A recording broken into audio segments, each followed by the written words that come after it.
श्री स्वामी समर्थ.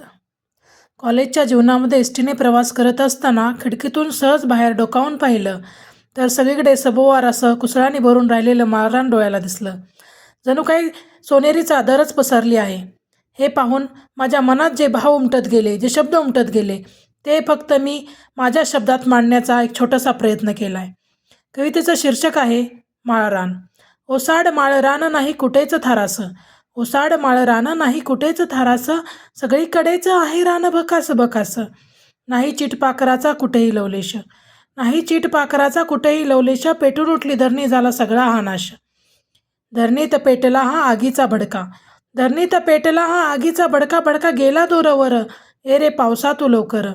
वाट पाहतात तुझी अनेक चिमुकली, वाट पाहतात तुझी अनेक चिमुकली, त्यांच्या त्या तहानेची एकच तू आशा, नाही आलास तर सगळीच होईल निराशा.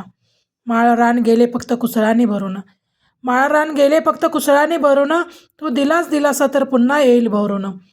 म्हणून पावसा तू ये लवकर, म्हणून पावसा तू ये लवकर, सगळीकडे करून टाक हिरवगार.